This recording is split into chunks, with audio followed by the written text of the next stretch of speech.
Hi, my name's Steve Jakes. I played professional hockey for 8 years, and now I'm coaching. I'm helping coach my son, who's 6 years old. He just turned 6. Hey, Nathan. This is Nathan here. Been playing for 3 months, and since I've been helping out with the coaching, we've noticed some of the parents with their new players. They're having a hard time understanding how some of the equipment works, how it should be fitting, and how it should be used. So we thought we'd put a video together to help them, help new people coming into our club, and then anybody else who may be interested. So first thing we want to start off with is the stick. The stick length, if you put your feet together with just shoes on, should be between the eyes and maybe the top of the mouth. So in some range there. Nathan, where's yours? Oh yeah, same. So that's where yours is. Tip on the ground between the top of his eyebrow and the bottom of his lips. That way, if you put your skates on, it comes down lower. So that's about the right. Yeah. That way, that's a little longer than some people like, but I like a long stick, so you have a lot more range of motion when you're poke checking. If you're stick handling, you can get the puck farther away from your opponent, and it's not that much more difficult to learn how to play hockey with a long stick. Maybe 2 or 3 practices to get used to a longer stick, and when you're in tight, you got to bend your elbows, which is what we want anyway when we're doing hockey motions like stick handling and passing and shooting. You want to be able to have free, nicely bent elbows. This is stick handling. Yeah, that's right. Okay. Well, we'll talk about that during the skills video. The knob is another big point of misunderstanding. A lot of parents are putting great big knobs on the sticks, so the player will go to the end of the knob and stop. Well, that's not what the knob is for. The knob is just to know where the end of your stick is. You should actually put your pinky on the very end so it's almost slipping off. So a small to medium sized knob is appropriate, and that way when your pinky's on the end, it can kind of slide off like this. So if you're stick handling, you got good range of motion, and you poke checking, you have to be able to go like that. It's a little bit more difficult if you're have that part of the stick interfering. So pinky right on the end with the knob. This part of the tape, Nathan, what's that for? That's for these fingers. Yeah, just the other fingers, just something to grip, nothing spectacular. Don't put any tape on the shaft, even though Phil Kessel's doing that.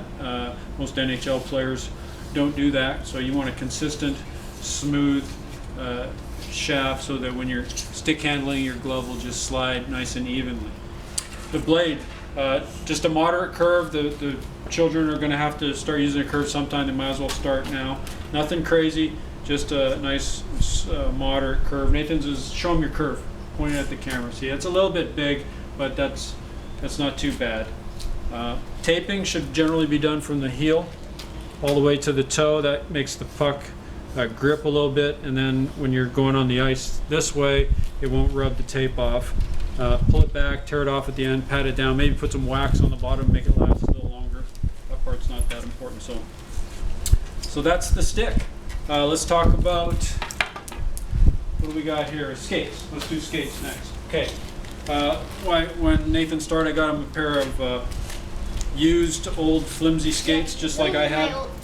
Yeah, just like I had when I was learning to play, and I just thought he'd get his ankle strong, but his one foot was really splaying out quite badly, and it wasn't getting much better. So I went and bought him these newer, more supportive skates, and it solved the problem. Now his feet are straight, his foot doesn't go out like that. So I was very happy that I made the investment. Yeah, I was just belittling, so I didn't know how to. Right, but these really help.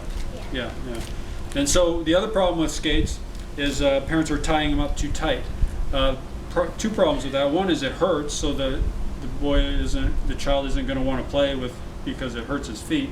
But the other problem is it prevents the smaller muscles in your feet from moving. You have to be able to move your feet ever so slightly in the skate boot in order to get balance, get good strength and power. So just snug, but not too tight, and that's the appropriate tightness of the laces. Coming back, I got to use it for more video, buddy. If you do have to wrap around because the laces are too long, make sure you do a knot first, and just make this as a place to wrapping around is just a place to hold the laces, not for extra support. Just maybe sharpen them every month. Just a normal curve, nothing too sharp or too dull. And probably the sizing, not too big, not too small, but probably size them so they'll last about 1 year.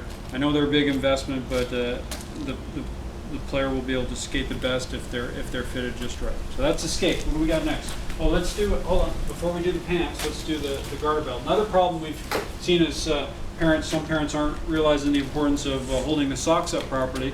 And this is a garter belt, jock, all in one. And it's got these Velcro. I had him put one shin guard and sock on and one off, so you can see the Velcro just holds the sock up nicely so it doesn't bunch up or fall down. Some of the parents have been taping around here. Well, that binds the player's muscles, so if they're squatting down to skate, which we want, they feel bound, and we don't want them to feel bound. We want them to feel comfortable without any bunching or binding. So that's a very important piece of equipment that's sometimes overlooked, is the garter belt. But this is just a tightening thing that keeps your Right. pants. Right. And okay, so the next thing is the pants. Put those on, Nathan. What I like is suspenders, and they're not necessary. It's a small thing, but the same idea is not feeling bound. If you just have a belt and you tighten up really tight to hold the pants up, when you squat down to skate, well, you kind of feel bound. And we want the players to feel like their hips are nice and wide so they can move their hips, squat down in a squatting position, and skate fast without feeling any binding. So that's why what we did for Nathan. What's that thing? Okay. Let's not worry about that right now. And suspenders. That way he doesn't have to tighten his belt up and his pants won't fall. And can you squat with that? Squat down. Let's see. Good. You feel any binding? Feel free? Yeah. Good. Why don't you do a squat jump here? This is a plyo box that we built. Make, By ourselves. yeah. Good. Good. I can put a rebounder. Yeah, for you did a the rebounder green too. biscuit. We'll talk about that during the skills. Oh, one last thing, mouth guard. Mouth guard is, a lot of the players don't like wearing their mouth guard during practice, and then they get in the game and they don't feel comfortable. So it's important to buy them a mouth guard, fit it right, and then make sure they wear it in practice so that when it comes time for game, they're used to it, because the referee is going to make them wear it, and the But coaches you should make them wear it too. But you gotta boil it, get a boiled pan. That's right, and then that's right. Get it iced. hmm So hockey's a great game. It's a lot of fun. It's good exercise. It's good for the mind, the body, and the spirit, right? All right. Have fun playing hockey. Thank you.